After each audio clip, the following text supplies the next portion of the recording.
আসসালামু আলাইকুম। প্রিয় দর্শক, কেমন আছেন আপনারা? আজ আমি দেখাবো কিভাবে কোনো টাকা খরচ ছাড়াই ডাইং করা যায়। আমি 3 গজ 4 গিরা সুতি সাদা কাপড় নিয়েছি। কাপড় প্রথমে আগে ভালো করে মারমুক্ত করতে হবে, তারপর আয়রন করে নিলে ভালো।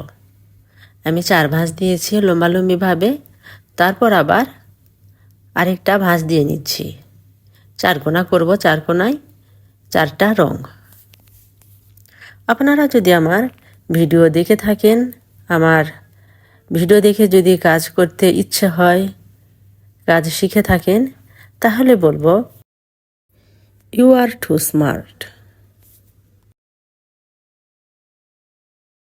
আমি এইভাবে ভাঁজ দিয়ে নিচ্ছি। ভাঁজ দেওয়ার পর মাঝখানে বৃত্ত করে সেলাই করে নিব। সেলাই করার পর আমি 4 কোনায় 4টা রং ডাইং করব।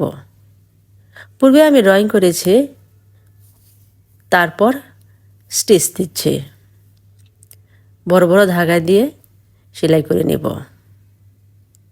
তো আমি পানি দিয়ে ধুয়ে নিলাম। ধোয়ার পর চিপে ডাইং করব। গত 2 ভিডিওতে আমি দেখিয়েছি কিভাবে বেড কভার ডাইং করেছি।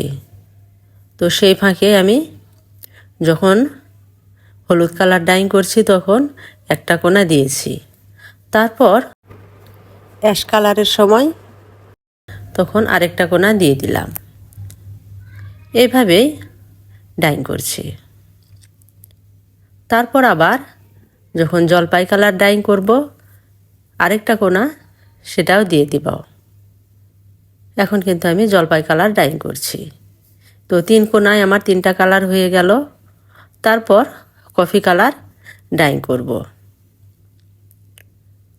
ডাইং করা সম্পন্ন হয়ে গেলে তারপর আমি 30 মিনিট পরে ধুয়ে নিব।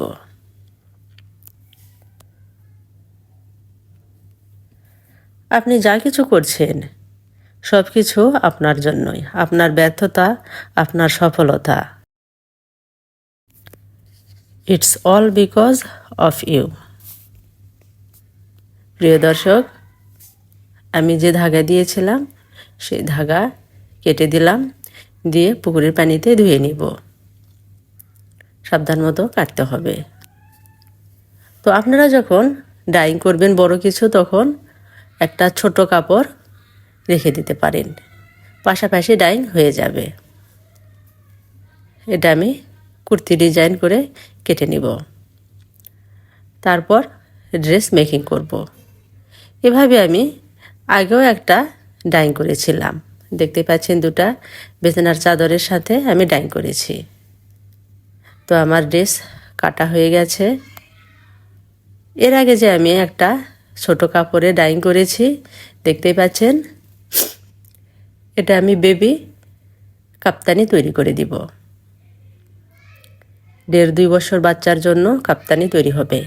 গরমকালে বাটিক টাইডাইয়ের কাপড় পরা বেশ আরামদায়ক।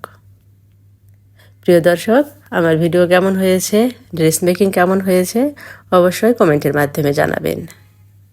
Thank you for watching.